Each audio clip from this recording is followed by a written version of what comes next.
before Friday. We're on. Hello, Parminder. Welcome to the party. Hello.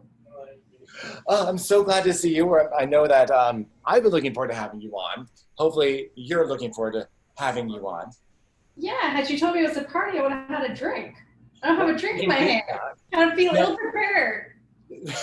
You know, I bet you have a bottle of Scope somewhere under your desk if you just really look far enough. Yeah, I know. Maybe a bottle of Jack. I don't know. We'll see. Whatever you need to get through the day. I can sometimes, I've said this a line before, but I love it. I can suck the alcohol out of a deodorant stick if needed. So either way, we can make it work. Okay, so we have people starting to show up, which is wonderful. We are streaming live on Facebook. Hello, everybody. If you want to join the party, come on over. I put the link in the comments section. Our amazing guest today is Ms. Parminder Batra of TraknProtect. TraknProtect, I'm not your typical host. You probably are aware of that. You've known me long enough. But everybody else, if you're just watching, I don't know how you don't know me if you're watching, because Facebook and my show. But anyway, Parminder was my student in Chicago back in the day. Right. We would dance together, right? Yeah.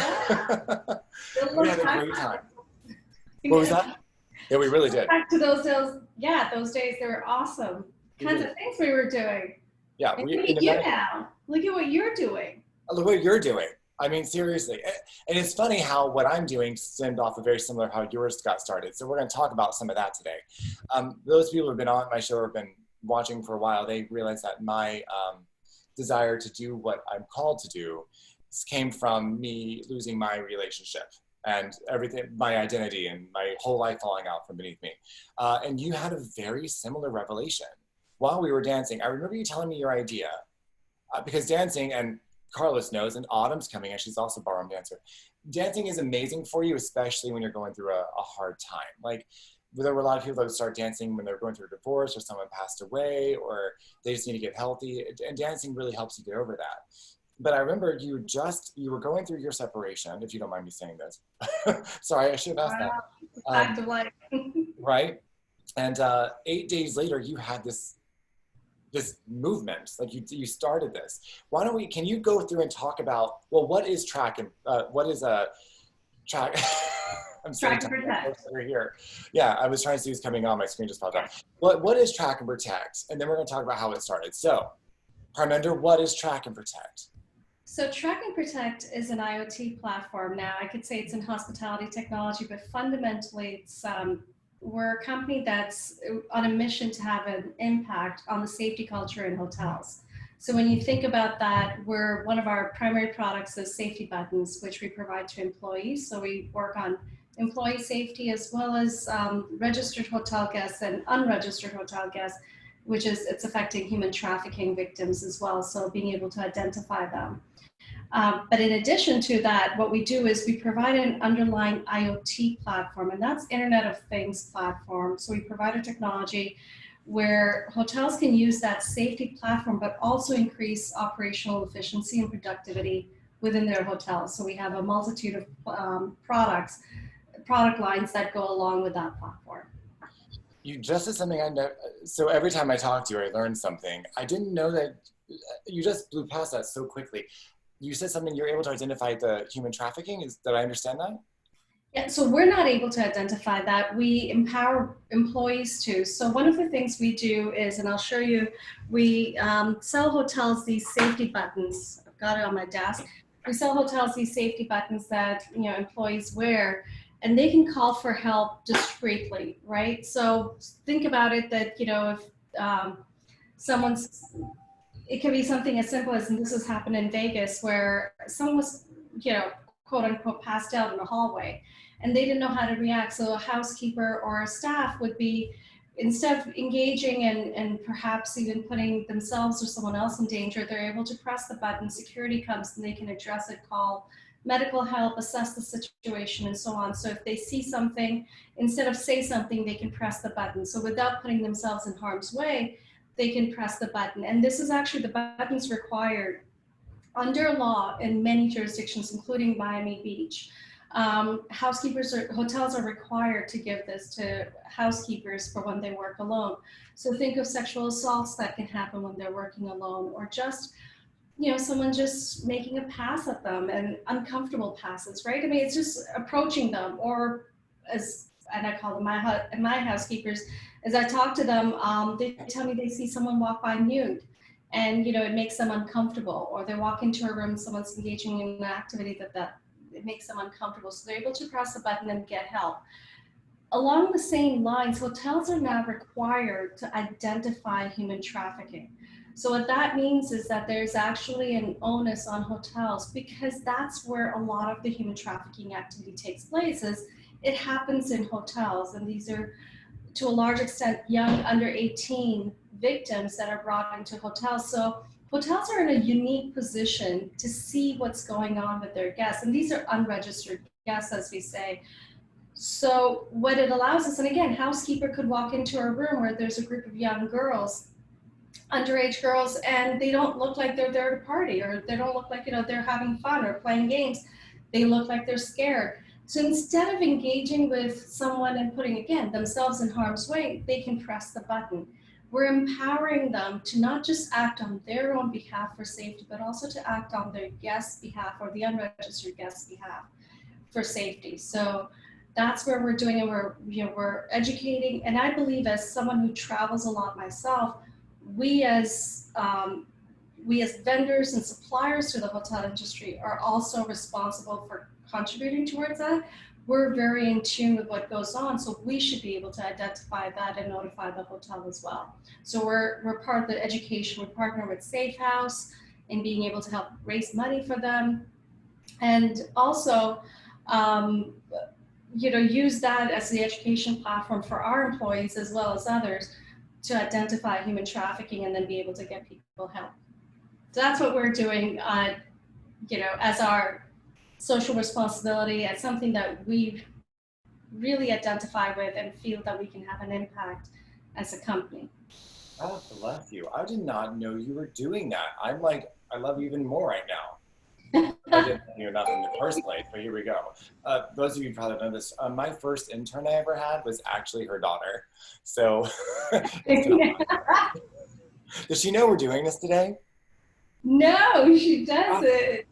Well, here's a shot. I know. I know we really should. We'll send her a link to this, because I love that woman. I'm going to bring her on. She doesn't know it, but I'm going to poach her. She's going to come and work with me again. I love her. Just saying. Joe, so you're warned. You should definitely reach out. I'm not going to say a word. I'll let you reach out. You're the mom. You shouldn't say anything, which is totally fine. So this is the show where we talk about women. On Wednesdays, I try to have women and minorities come in to talk about how they start their business, some things they overcome, the resilience that comes from it, because it is really empowering, and there isn't a lot of voice. So I want to talk about the fact that you are the CEO of a tech company, and you are from India, Canada, America. Like, you've been all over the place by way of this place, that place, Toronto, blah, blah, blah. You travel everywhere, and you have to deal with a lot of egos in the industry you've so chosen. Like right here, Nelson, our COO, is here. Hi, Nelson. And he knows all too well the tech world. So, Nelson, how many female CEOs have you met in the tech world? Very, very, very, very, very few. Mm-hmm. There are not that many. Hence another reason why Parminder is so damn unique. So why don't you tell us a little bit more about how you started? So this started, as you know, I'm a former attorney, or a non-practicing attorney, however you want to call it. And it was before I practiced law. I did actually get admitted to the bar here in Illinois, and then took a year off because my daughter Sonata was going away to college and I wanted to spend some time with her. So when I took a year off between being admitted to the bar and working in Chicago, that's when the idea came. It's basically to be able to, and I wanted to help moms like myself. So one of the banes of my existence was the kids started saying, "Mom, have you seen my ... right? And I call that, "Have you seen my shit?" Because it was just like, they would tell me, "Mom, there's an app for this, and there's an app that measures how much water you drank, and there's an app for that." And I was like, isn't there an app that tracks your crap? I mean, you guys have so much crap, and can't you track it? And it started with that, where we thought, we might be onto something. Let's search it. And as we started looking for a home inventory system or something that would help us track all the stuff we have, and I'm talking about iPads and cameras and all sorts of stuff, just there wasn't, tile didn't exist then, and there wasn't anything that existed for consumers. So, I met a friend who became my first co-founder, and he said that, he was from the tech world, Motorola, and basically that we would build it together. So it took me actually 6 to 8 months to research the technology. The fact that we landed on Bluetooth and not RFID and RF or any other, ultrasonic and other technologies out there, we landed on Bluetooth because it took me about 6 to 8 months to research it. And you're right, I separated in September, and I remember it was September 2nd and September 10th, I registered my company because I said this is what I was going to do to help moms like myself. And a year into it, Hyatt Hotels approached us and said, hey, what if we want to be the mom? What if we want to track our stuff? And I thought, is that a problem? And it was like, tell me more. I'd be interested in learning more. And it just meant that we actually ended up pivoting. Even as we were launching to moms, we pulled back and we ended up pivoting into hotels. Took us a year to finish the pivot. We did POCs and so on, proof of concepts with Hyatt Hotels. Ended up, getting a few contracts through them. And January of 2016 was when we had our first paid contract with Hyatt Hotels, and we actually pivoted into hotels, and that was 4.5 years ago, and we have not looked back since. It has been such an awesome journey watching you build this company. I remember you coming on your lesson and you said, I had this idea, and it was something with like, you wanted to be able to like track fine art and paintings and stuff like that, just as it all comes out to be. And you were talking about, where's my shit for your kids, because you had teenagers at that time, bless your heart. And I totally understand now in ways I never did before. So you want that solution, don't you? Yeah. Now you want to know where that shit is. It's okay, am I okay to like? All right, because I don't want to not. It's okay to say shit, right? Because you can't say shit on air. No, well, this is my show. I can say whatever I want, but still, I do. I do not claim to be child friendly. In my house, the people who live with me know I'm not child friendly, but they're also better shape up. That's fair. Why is it always scissors? In my house, it's always scissors. I can never find that. I had bought, literally, I bought a 2-pack and then a 3-pack. So I have 5 pairs of scissors in this house. Never can find any of them, ever, ever. I don't know where they go. I don't know if they're eating them. I've not seen them. I don't know. I don't see anything being cut, but they're disappearing. I had to go buy my own pair of scissors, and they're hiding in my room so no one else will touch them. So if you ever come up with a proper tile, I'm definitely going to put them on every pair of shears I can find. I digress. Back to being professional-ish. Anyway, so you've been doing this since 2016. It's been about 7 years since you started this, correct? 7 years since I started the company in 2016, 4.5 years that we've been in hotels. Which has been awesome to see. So with what you've been doing in hotels, and now that also brought you to your social mission of helping identify human trafficking, which is amazing. And I did not know that, so I'm still super impressed with that. What's been some of the biggest challenges you've had in your industry? You are, you're a minoritized population, you're female, you're in tech. What is it like, and how are you able to do what you do in that industry? So I'll add another, I don't want to say, it's not a negative, but it's another hurdle to come over. It's not even an obstacle, but it's a little hurdle. So I'm a non-technical founder running a tech company because I'm an attorney. I don't have an engineering background. I'm a woman. I'm, a minority and over the age of 29. We won't go into how old, but over the age of 29. And when you put all of that together, it can be a challenge. And I'll tell you, so I'll deal with the technical one.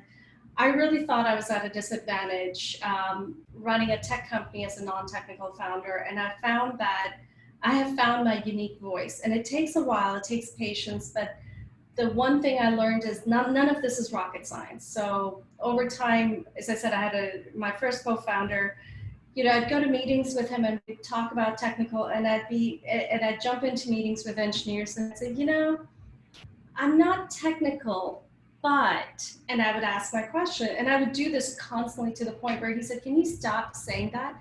Stop apologizing for the fact that you're not technical, because your questions are so user friendly.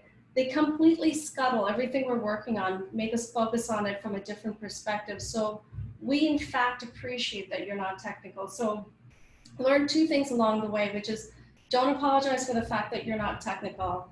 And the perspective you bring in as a non-technical founder, I'm always so user focused, I'm customer focused, I'm not product focused, that I can always step back and take a look at it, that what is the best way to solve this for the users? And then how does our technology, the second question is, how does our technology contribute to that?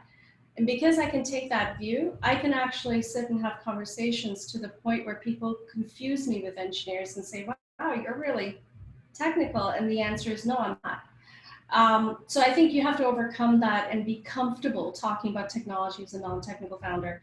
Woman, I'm not, there's nothing to change. It is what it is. And I've actually found it to be, I'm still 90% of the times, I'm the only woman around the table when we're negotiating or talking about things. And the way to change that is to be gender and have both gender and ethnic diversity within our company. So if we're going to change things, we're going to change things from within. And that's by having women and ethnic diversity at every level. That means at our board level, our C-level, our employees, our interns, every level has to have diversity. If you think that the only way to have diversity is to have more interns which are diverse, you're perpetuating the cycle, because then they're going to hit the glass ceiling. You have to have it at the board level. You have to have it at the C level. And if you don't have them at the C level, like we don't right now, but we're nurturing that talent to be at the C level. So we're nurturing our managers and senior managers into that position, because that's the only way we're going to be able to change what's happening out there, is to empower more people within and let them go out when the time is right for them to go out, or have them represent us when they're out there. So we're very committed to that mission as well. I'm personally committed to that. And then in terms of being a minority, we actually embrace it, because research shows if you have ethnic diversity and gender diversity on your boards, in your company, you tend to perform well and you perform with heart. It's not just about calculated mission of profitability. It is about having a better corporation in general. And I think our company embodies that and illustrates that at so many different levels. And then to be over the age of 29, well, it can't be helped, but you know what? I just don't talk about it. I don't talk about, but at the other end, it gives me experience and perspective to bring into the company. Because I'm not 29, it's, yes, a lot of investors look at it and say, people that they want to invest in are 26 males, that are technical, so on. Yes, we're not that, but what we're building is also not something that can be wiped out so easily. We're building a company that is one brick at a time, so to speak, one block at a time. That'll be harder. We're sticky with our customers. Our employees are very loyal. And so it's not going to be that easy to just, break us apart. So I think, the way we look at it, yes, those could all be hurdles, but we're going to turn them into opportunities.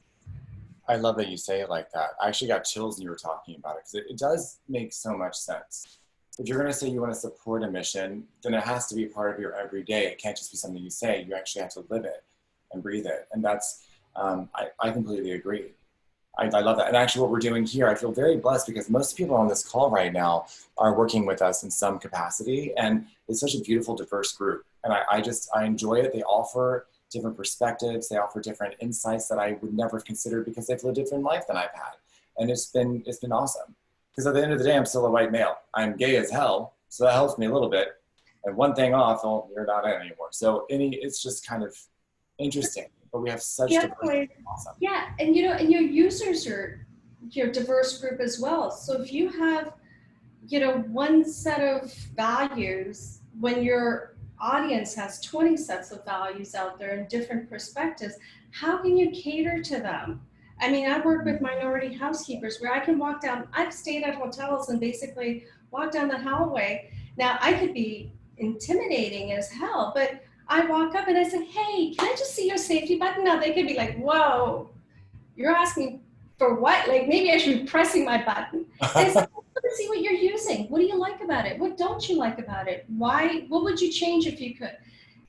And I think being who I am allows me to approach them and have them be open to me to share their experiences, whether I'm talking to the CEO of a brand or I'm talking to a GM of a hotel or I'm talking to the staff at the hotel.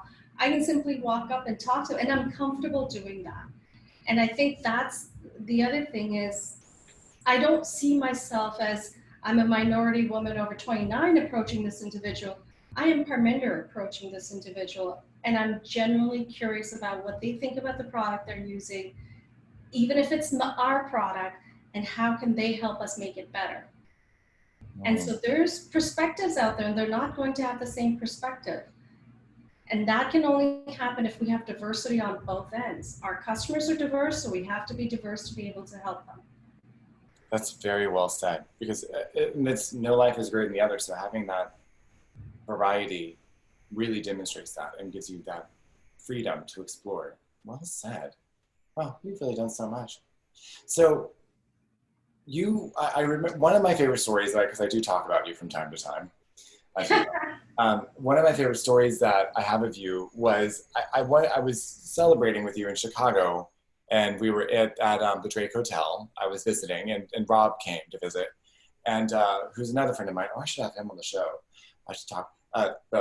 Put down Rob. And anyway, so Rob is a friend of mine. He was also a student, but he was my student in college until he graduated and beyond. So he started investing in real estate when he was like 22 and has a couple of multifamilies, like 6 plexes, 8 plexes in Chicago and stuff like that. So I wanted him to meet Parminder because, well, they were doing so much that had, I remember, there's something with a startup. He was doing something at that point with another startup.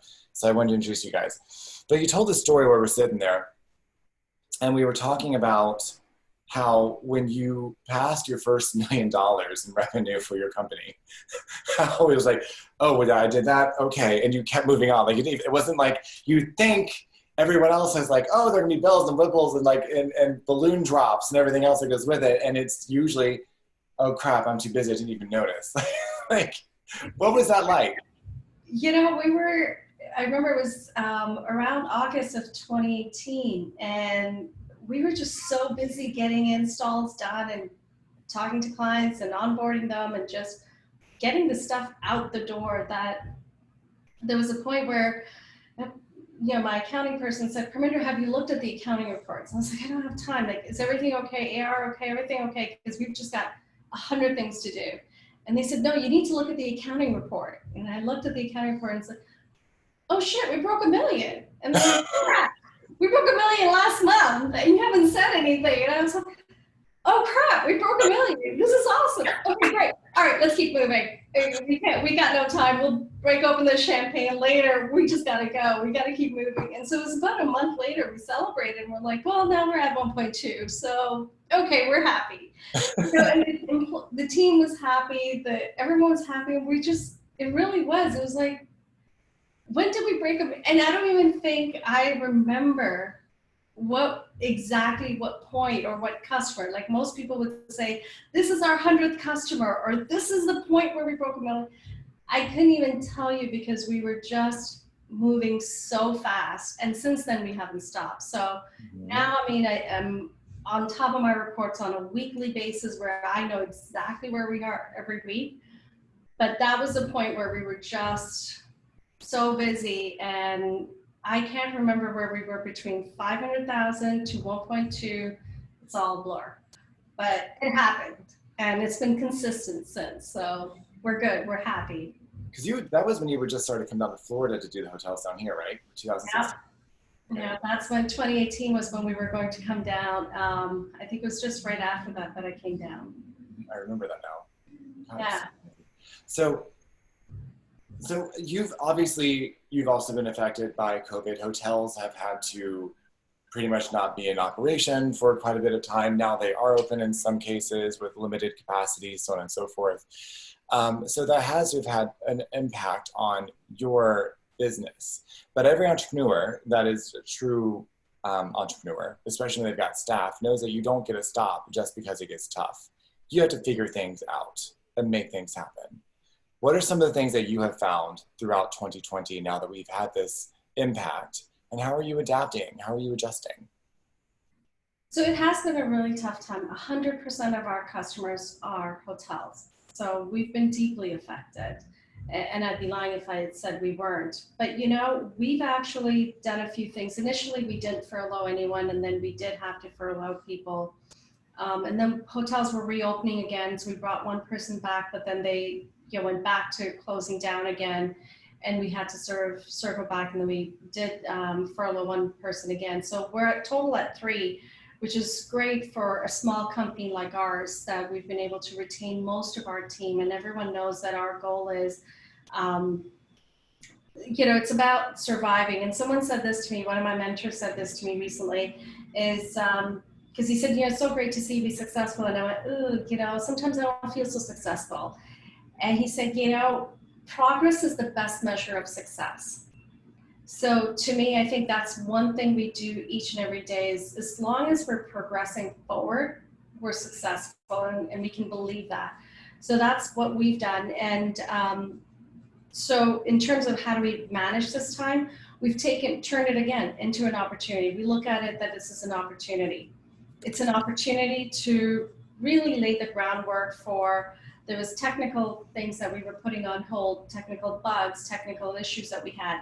So what we've done is we've actually retired technical debt. We've formulated processes that help our technology work faster. So we've been able to file patent applications, things that were on hold because we were too busy to get to them. We've actually started to just finish all of that work done. The other thing we've done is make sure we have regular touch points with our teams. So we have a call on Monday, which is a non-negotiable for the entire company.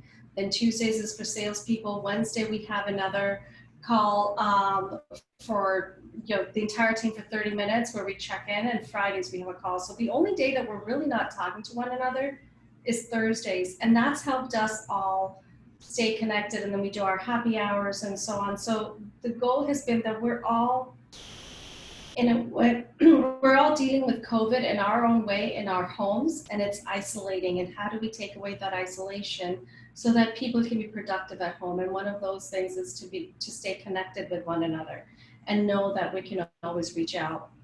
We do a lot of video calls.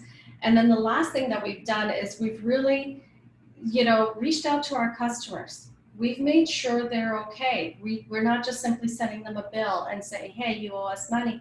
We're reaching out, our accounts folks, our sales folks, our customer engagement folks. They're proactively reaching out to each and every customer and saying, how are you? I mean, we know you've had to furlough 80% of your staff. How are you coping? How are you doing? What can we do in our capacity to make this a little bit easier for you? And if nothing, well, we just want you to know we're thinking of you. And, we're here to help in whatever way we can. And we found that our customers have reached out and said, we really appreciate it. We appreciate the empathy, and we appreciate that, to know that you're in our corner. And that's actually led to feedback from them, which has led to building another product line for us that we've launched. And we're now actually, it's coming up that it's bubbling up that it is going to be very much in demand in the hotel industry. So we've taken people say take lemons, make lemonade. That's a great cliche, but for me, it's every obstacle is an opportunity to do something different. Something you may not have thought of, to think out of the box, to do something creatively. And if you just look at it that way, it will become an opportunity to come out stronger rather than being an obstacle. And we've just embodied that again and just turned it around. I love that you said that.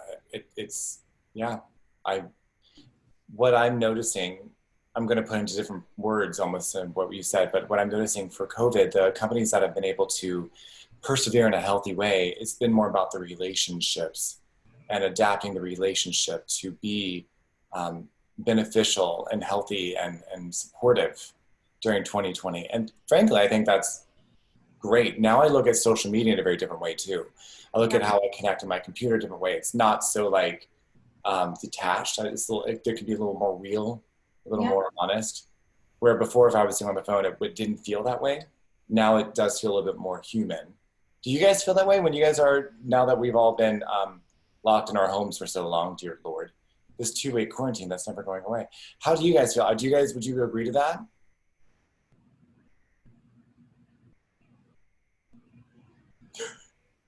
Don't all jump in at once now. I do see your faces. Very quiet. I know. Quiet group. Not usually, but today. What, Bo? What did you say? I missed what you said. Sorry. Bastard. Just, I'm gonna mute you now. I'm kidding. No, I said, I feel that like how I use technology now, computers and cell phones, social media, it's a little more real. It's a little more human now, versus before I felt a little detached, it was a little clinical. I could be not so engaged. I mean, for instance, I mean, take like what we're doing with mobile homes. Like, I was never using Facebook in the capacity that I am now to look for deals, to find, you know, real estate investments to buy. Like, never in a million years thought I'd actually use that as a tool, and actually the biggest search engine to use that we've get most of the leads from. So it's like, that's cool. I mean, otherwise you're just scrolling for hours a day for no reason at all, just because. Mm-hmm. Well said. What about you, COO? You're the techie over there. What are you seeing different with COVID and technology? Other than Zoom and Reliance, here in Silicon Valley, I mean, Zoom is based here. So it's literally like only like 20 minutes away, but what I see, it's impacting on families itself, and there's good and bad about it. I mean, it's been kind of a safeguard for students and for families, but also there's a con by it that people are not talking about is access to technology also. So you'll get those households who don't have enough computers, or you will get students who are not able to log on. So I'll hear stories from my clients, my personal training clients, and like, it's great that some classes are going to be online, but sometimes depending on your economic level or depending on where you live, you may not even have access to it. Sometimes even the schools themselves, they have breakdowns on their servers, and it's just good and a bad. It's just different. It's funny because we always think everyone else is like us, right? We take that for granted. So that's an interesting We thing. think everyone has unlimited bandwidth, and that's one thing, right? It's like there isn't unlimited bandwidth, and as you talk about students, there isn't a way for them to access things because they actually don't have the bandwidth to be on camera as much. I mean, with remote learning, this is a time I think that ComEd, AT&T have to step up and make it, given remote learning, it's an opportunity. If we just think about, Wi-Fi being free in hotels. If we make things available, will people do things more in certain ways where the cost of providing that bandwidth is negated, right? Because the opportunities at the other end, and there's a book I read years ago, it's called Bottom of the Pyramid. If you haven't read it, highly recommend it. It's written by a professor at Michigan, and it basically talks about how Tide ended up making more money selling little pods of soap to wash clothes with in Brazil and India, where folks that lived below the poverty line couldn't afford the big bottles of soap, of detergent. So what they did was they actually created, and the packaging didn't cost as much as they thought it would to create those little pods. And people were able to spend like the 10, 20 cents it cost to buy those pods. And I'm forgetting the actual cost, but let's say it was, 10, 20 cents. But people bought that in much greater volume, and they were able to do a pay-per-use type of thing. So only buy like a few pods because they only wanted to do 4 loads of laundry this week. So they only bought equivalent to that, and ended up creating a market that they otherwise would not have had. So it's good to have a social conscience, but there's also a business opportunity here that can't be lost. And I think when I think of bandwidth, let's make it available. And if we make it available, if it's possible not to make it a restricted resource, then I think that given we do so much online, there's opportunities that are being choked right now by choking the bandwidth. So if we open it up, the opportunities are there to be discovered. That is so well said. I like that. There's social missions as well as opportunities, which I agree 100%. We were talking the other night, and I always love when your name pops up on my screen. It doesn't happen often enough. And it was so nice to be able to talk to somebody who actually, who has started a company and runs things out. And I know that everyone that comes on here, we're all self-starters, we're all entrepreneurial in mindset, there we go, that have an entrepreneurial mindset of some sort. There are certain things that just charge you and get you excited so you don't feel so run down and beaten up. How do you combat feeling burnt out?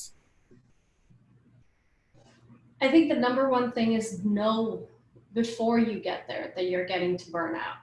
The big thing is people wait that if I just put in a little bit more effort, if I just put in that, I'll be okay. And I think what I've found is that if I'm overwhelmed, the best thing I can do is talk to my CTO, who's my partner in crime, Tim, one of my friends in the company as well, and my mentors, and basically say, I'm feeling overwhelmed. There's 100 things to do, and then you have to, and you can actually talk through what exactly it is that's overwhelming you. Is it, the current state of economy?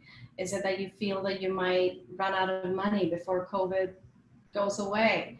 And what are the things? So you can then put certain things in place, because the one big reason that I think we burn out, now I'm not a psychologist, so I'm not saying that, I'm generalizing here, but for me, I can say it's when I feel a loss of control over something. And so if I can find ways to regain a little bit of the control over the situation, it helps me feel better about what I'm doing and helps me get back on track. So if we can identify the areas that you feel that you're losing control over, then you can help put in place. You might not be able to fully get control over it, right? So I can say COVID's causing me to feel out of control. Well, I can't control COVID, but what is it within that circumstance that I can control? So it's that, well, the thing is that I'm not seeing my friends as often. I'm not getting to go to conferences. I'm not traveling. I'm not seeing the partners or the folks I normally would. Well, one thing is that, and video, I'm Zoom fatigue, right? I mean, it's a real phenomenon that's happening, is Zoom fatigue. There's actually studies being done on it. So then how do you do that? Well, I text a lot. I text my customers, and I find they text me back and say, hey, just want to check in on you. Are you okay? And that makes me feel better that they actually care, because I'll text them and say, how's your son? How's your daughter? How was your vacation? And they'll text back. And that's one way to stay in touch. And sure, it's not the same way as me meeting them at a conference or me, having dinner with them, but it is a little way of getting that control back. And so looking at all of those things. The other thing I've done is I've actually started to work out a lot more than I did, because I used to be on the road 3 weeks out of 4 every month. And so being at home, being locked down has been really, really hard. So on one hand, I was exhausted all the time because I was on the road. But now I realize how much I miss it. I miss being around people, and I realize I get my energy from them. So I now do that in different ways, whether it's workout or meditate, which I hadn't done in years. So I've started to meditate again. And as I said, just making sure I connect with the team as much as I can. And that's helped along the way. I could not agree more. I think meditation is the only reason I got through 2019. And it's why I'm staying sane during 2020. And I also was traveling 3 weeks. Are you call it sane? What was that? Is this the sane you? This is the sane me right now. Yeah. I mean, it's sane adjacent, like sane-ish. Same, Sane-ish. Sounds good. Like my normal is not really sane. So you gotta just take that. And I'm gonna be a very eccentric old man one day. Like incredibly. I can't wait. Yeah. I know. We've got to start dancing again. Yes, Actually, that is my goal. That is my next goal. I want to start dancing. I'm just, as you know, with my back, I'm strengthening my back. And the goal is in the next 6 months, I'd like to start dancing again. Well, honey, I'm ready for you. Come on down. I got my back too. We'll make it all work. It's fabulous. So in the winter, yes, I will. Yes, you come on down. I'm trying to get her to move down to Miami, people. We'd have a great time. It'd be so much more fun. Yes. So, Bo, she's gonna be your roommate. It's gonna be great. He's in South Beach, so there you go. So yeah, we've got those things moving forward, which is so great. And I also think that something else that's interesting as far as burnout's concerned. I'm just reading a lot of studies about it lately, which is why it's on my mind. But I feel like as an entrepreneur, yes, I agree with you saying that that feeling overwhelmed is or out of control is a big part of it. The other part I feel contributes to it is a lack of this feeling underappreciated. I feel like that's something that most people who are employees, when they feel burnout, that's probably part of it. But also if you're a part of a team, whatever level you are, if you don't feel like you're appreciated, it really does make you feel like you're taken for granted. And that just drains your energy versus giving it back. So that's why I love, guys, I'm so glad you guys come to these calls. I'm so glad that we talk offline. I'm so glad that we reach out. It makes me feel so great knowing that you're here. I appreciate each and every one of you. Thank you for being here. I can't say it enough. I really can't. That's my own thing. So I have another question for you. Parminder, where do you see technology going right now in the commercial space? So given I'm in the hotel industry, I see a lot of, I can talk more about that more than in general about, general technology. So I'm going to limit it to the hospitality world. And I'll say in the hospitality world, it's very much, we're looking at contactless technologies. So we're talking about contactless check-ins. Now, I would say, Hong Kong and Singapore, we're already doing that. I'd gone to Thailand, in fact, and they had checked us in on an iPad. This was, 7 years ago. And it hadn't moved to the US, but I think US is now doing not just the iPad, but we're talking not even touching anything, but just right from your phone, you can check in. So if you have the Hilton app to be able to check in and then get your key right delivered to your phone and then be able to do things. So really so minimizing the need for keys, being able to get to your room, contactless room. So for example, being in a room and operating the shades right from your phone as opposed to touching something in the room. Because people are really worried about touching things, right? So they're worried about touching the remote. So there's now technologies from various companies. Sonify, for example, is one of the companies we work with that has the ability, the casting system that you can use your phone to be able to navigate the TV in the hotel room. So being able to order room service from the phone, being able to order extra towels right from your phone. There's a company we're working with, Kipsu, which actually provides a texting platform. So you can text and right there, and then you can ask for anything, directions to the local museum right from your phone. So that also minimizes the need to have paper in the room. So the need to have menus or, the things that we're so used to, the leather-bound books that we saw in hotel rooms, those are all being done away with. Everything is online. Everything's either in the rooms on iPads or most likely they're on your phone. As you walk in, you're using your phone to be able to do things. And that's what I'm seeing a lot of. It's like BYOD, bring your own device, your own iPad, and really navigate the hotel and the entire experience through your own device. And I think that's been a movement that's been happening, but it's been accelerated in this COVID environment. And that's something I think that's just going to happen a lot more. Voice is another one that's being used. So Angie Hospitality is a company that I work with, and they have the voice enabled. So think Alexa, but times 10. They've built this, the device, Angie device, and they're able to do so much more, and they're able to replace phones. So, when was the last time you picked up the phone in a hotel room, right? So they're able to do away with that but yet there's always a phone in a hotel room. And the reason is because they have to, under regulations, have to have a phone in the room in case you need to call 911. Right? So they can't do away with that. So Angie's able to implement voice technology and replace the phone, right? And do things like they're looking at doing things. You can schedule a massage at the spa through that. Those are the technologies that are really taking off and doing well. And they kind of give you an idea of where we're going to be, right? So virtual meetings, but now there's virtual conferences. So one of the conferences we're attending is High Tech 2020, which is the hotel technology conference, happens every year, and then also HT Next. Both of those are virtual. But what's really cool is they're creating these virtual experiences. So for one of them, for HT Next, what they're doing is they've actually created a virtual hotel. So you can have your technology be displayed as part of a virtual hotel. So it's really cool things that are happening. So AI, virtual reality, and contactless. That's where I see technology moving in general, is particularly in hotels, but in general beyond hotels. It's not very far to take that from a hotel right into your own home. Yeah, exactly. Well, hospitality is very similar to healthcare, right?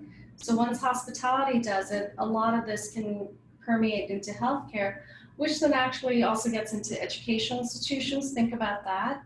Your virtual reality to teach students at home. Think about students that previously weren't able to go to school for whatever reason. Maybe it was because of a disability, or maybe it was just lack of access, or maybe they were in a rural area. And there is a certain percentage of the population that isn't able to go to schools. So once you have these technologies, then you're able to make it available within schools as well, and have them be able to attend classes that way. Virtual reality classrooms. Mm-hmm. That used to sound so exciting and fun, but that just made it so boring to think I'm going to be sitting in a classroom virtual reality. I didn't do like in a real reality. Dear God. But if I had been a kid, I would have led virtual reality gym because it wouldn't have felt real. I was a kid. Imagine virtual reality dance classes. I would have a lot more business, and my back is amazing in virtual reality. I can bend all the way backwards and twice. There you go. I mean, that could be next. I mean, there's your COO. I mean, that's the next project you guys can develop together. He's like, yeah, great. He's like, Jacob, don't even have. He does not look excited about dancing at all, I gotta say. Oh, we gotta get him there, Jacob. He'd be fine with it. That was like, if he only had 3 things on his desk, he'd be fine with it. But every day, I swear, he dreads my call in the morning, and he's like, "What are we doing now?" It's like, "You were asleep for 5 hours. What do you got thinking now? What's going on?" Sorry about it. You don't dread me? No, not at all. No, never. Nelson, you just have to get him Teams. Let him Teams you, not call. Teams. That's what I do. 5 a.m. Teams my team. I don't see them cringe when I call, and I don't know. I don't hear a voice. They get the message and they react how they do, and they get it done. I mean, it works for both sides. Teams. That's what you gotta do. And by the way, Bo, she's also, Parminder was the one that told me about Miles, that app that we should be looking at. Oh, okay. Yeah, I briefly looked at it yesterday. I just have not had time to delve deep into it yet. By the way, all the other technologies I'm talking about, I get nothing out of them, but I just think there's just so much stuff going on, so much fun stuff, and there's so much creativity out there. Yeah. It's incredible, the kinds of solutions that people are coming up with. Just like the Miles app, just incredible. I think it's interesting that it's funny, the older I get, the more artistic and creative I see, like, investing in technology and businesses. It's really a very creative, they're like their own sports viewpoint. I didn't have that perspective before. Now I do, I would say. But Nelson's the one I'm most worried about him, because every time I talk to him, I feel he's losing more and more hair. When he started with Investor Party, he looked more like Dustin Lin. And then as the time has gone on, well, now he looks closer to like Mr. Clean. So sorry about it, buddy. My bad. You're doing great. So what do you guys have any questions for Parminder? I mean, especially ladies, those of you who are here, Autumn, Elise, Leanne, Dustin Lin, like what questions do you have? You are all entrepreneurs. You're at various stages of your development, building your business. What would you like to ask of her?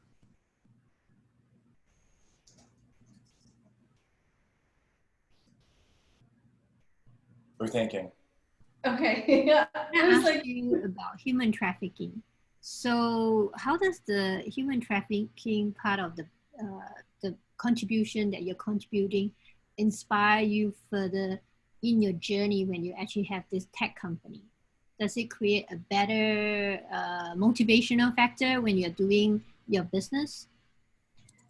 So, you know, we've been about safety, and I found that, and it came from a personal experience. What happened was I was in Vegas. I'd been back to back in conferences. I was flying from San Diego to somewhere to Vegas to DC, and I was, you know, on the road. And I'd finally gotten to sleep at, say, 10:30, 11. I decided not to, you know, go meet some clients after. And in my mind, this was at 3 in the morning that the phone rang. It's actually only just around midnight. But the phone rang in my room, and I answered it and very much out of it. And someone said, "How do I get the outside line?" And it was a very timid voice that said, and I was like, "I don't know, just dial 9, right?" I mean, that's typically what you do in a hotel room. And she said, "I tried that." And I said, "Then try 8. And that was it. And then click, hung up. And immediately my brain went to, oh my gosh, the person sounded scared. The person sounded, I wasn't helpful at all. They sounded young and they needed my help, and I was completely unhelpful. So I felt helpless, and I thought, I woke up, I was then pacing the room saying, I hope they call me back. I hope they call me back. And that wasn't even the worst part. The part that was worse was she did call back. And in the meantime, I was looking at the phone, and I realized the hotel had actually blacked out all the room numbers, because what they were doing was, if one phone stops working, they would change out the phone in another room without having to, you know, change out the room number or rewrite the room number and so on the phone. So when I picked up the phone, I said, you know, like, are you okay? Do you need help? And she started to cry. And I said, tell me what room number you're in. And is that, to my horror, as I'm looking at the phone, you know, my phone doesn't have a room number on it. Hers doesn't, and she hung up. And I felt so helpless. I called the front desk, I called security, and I said, can you please trace that call? And they said, no, they couldn't. That they would do what they could, but they couldn't trace the call. So in my mind, that was an opportunity missed to help someone. Clearly, she was trying to call an outside line, but kept getting my room in the process. And that disturbed me. And just so happened, I went to DC for an event, and I met Safe House folks there. And in meeting Brianne, it was just one of those, I shared the experience with her, and she said, do you know that happens all the time? These are very young victims that have a very short window of opportunity. And here's all the things you could have done. And I thought, gosh, I had no idea.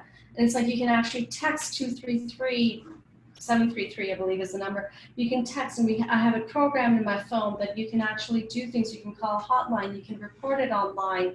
You can do so many things to get the person help. So to the point where I was in Puerto Rico, and I kind of came across a similar situation where I saw someone, and I thought, okay, that's clearly not the right situation. I was able to call the hotline, report it, you know, go through the entire situation and do that. And that's really where, you know, in talking to the housekeepers, it was like, would you call for help? And their answer was, no, I don't want to deal with the person who's actually doing the trafficking. I don't want to get hurt in the process. So as we looked at it and we talked about it as a team, it just became apparent that you can use the safety button, not just to call for help for yourself, but you can call for help for someone else. And that gave us all just a stronger mission to stand behind our product. So it helps us innovate as we look at, you know, what's the next iteration of our product, what's the next roadmap for us, how do we do things. We look at it not just from the perspective of the employee, but how can we help someone else? So one of the things that, you know, some folks want us to do is to put a sound on the buttons, which we'll do for a specific group of hotels, but we won't do it across the board. And that's because, think about it, if I press the button and it makes a loud sound like a car alarm, what's the first thing that a perpetrator is going to do? And this could be the person who's actually doing the trafficking. They're going to grab that, smash it, and now we can't call for help. Now that's my perspective. The hotel feels it's going to be, you know, more discouraging to others, kind of act as a low jack. And, you know, we're going to make it available. We're going to test out the market. We're going to make it available, and we're going to see how that goes. And those are the things that it allows us to do. So I think, to answer your, I know it was a long way of answering your question, but it's given us a mission that wasn't there when we first started developing the product.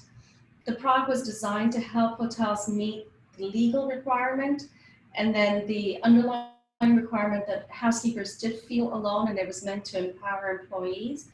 But now it's gone beyond that to actually give us a mission as a company to do something that is so prevalent. And if we can have an impact, even a small impact, I think we will have, as a company, it makes us feel better about what we're doing. Well, that got a lot heavier than I was expecting, and incredible. It's So you think that the mission, initially when we actually as an entrepreneur, when we start out, we want financial freedom. That is for ourselves. But if the mission go beyond yourself and the bigger than you for yourself, do you feel that the inspiration and the motivation factor are actually exponential to motivate the whole company? I do. So, I'll go back to something Jacob asked me about, was that,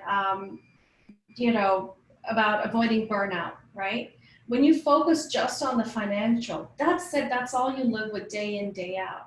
So the day you don't see yourself progressing financially, I think you progress towards burnout faster. But if your focus isn't financial alone, but your focus is this mission, then the burnout doesn't happen, because you're right, it's bigger than you, right? So it's not just financial, it's not just about my financial well-being, it's about the impact I can have. So it's bigger than me, so I can actually feel better about what I do and how I do it. And in fact, it affects my mental well-being.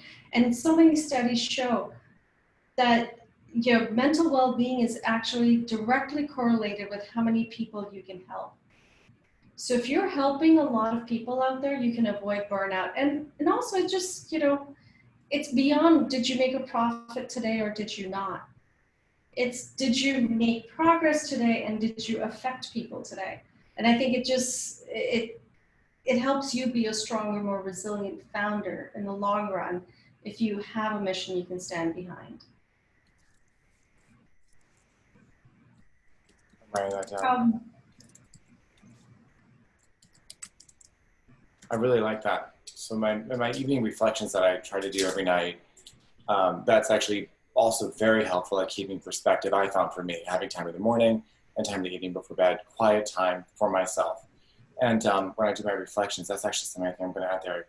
Did you affect people today? And did you make progress? Because sometimes we are all our worst critics, right? Like, there's always something more I could be doing. There's always something I could have done better, or something else I should have been researching, or something I should have been doing instead. But even if I'm doing absolutely everything I'm supposed to, there's always something, right? And I had to learn to accept that, because in a world full of possibilities and opportunities, which we are in a world that's abundant, there's always going to be something else.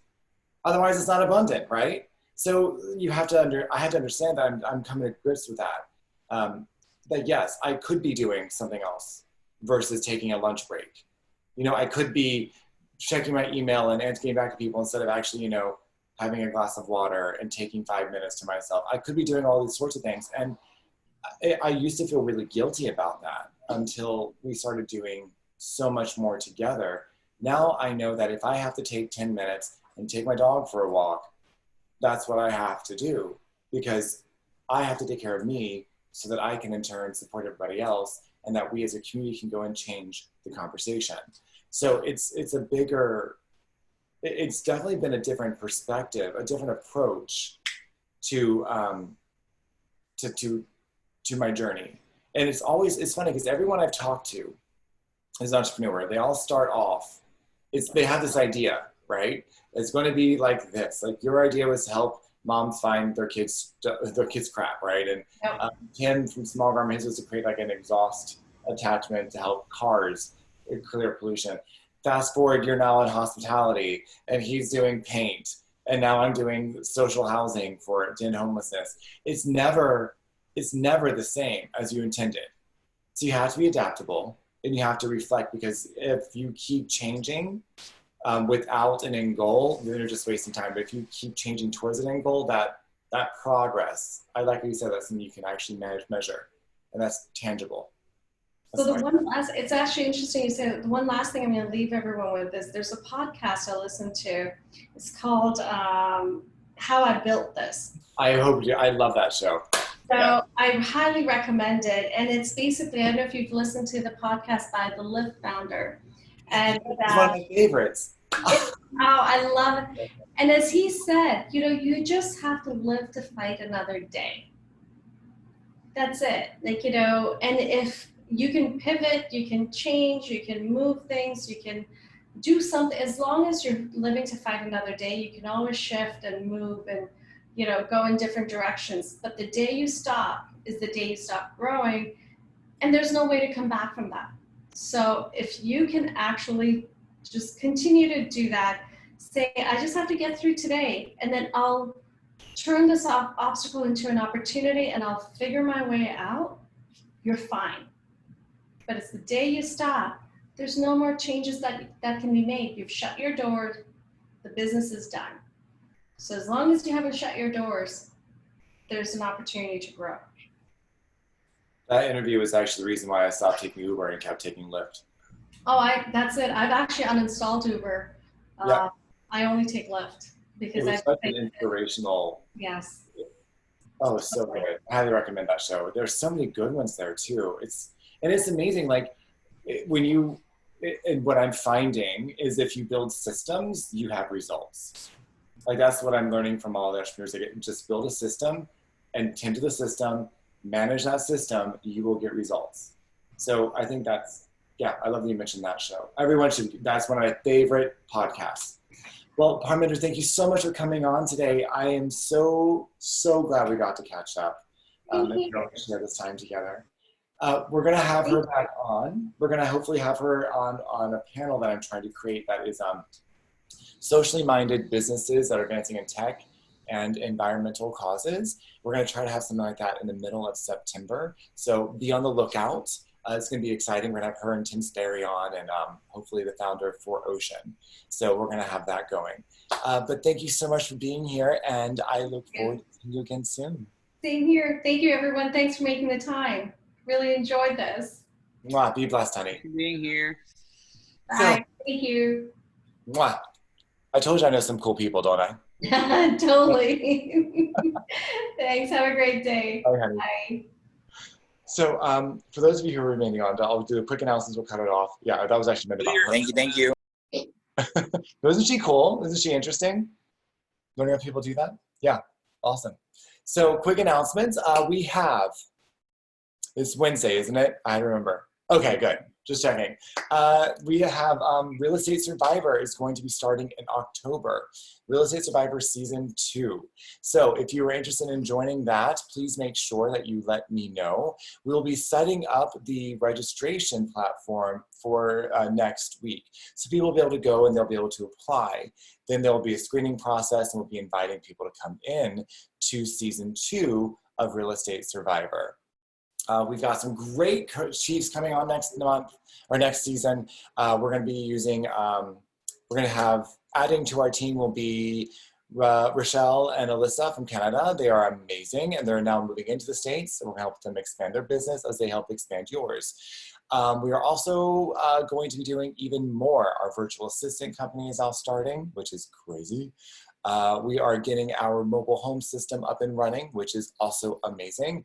Stock Market Survivor is up and going, which is so much. I can't do, Nelson, look what the hell we've done. My God. What else is there?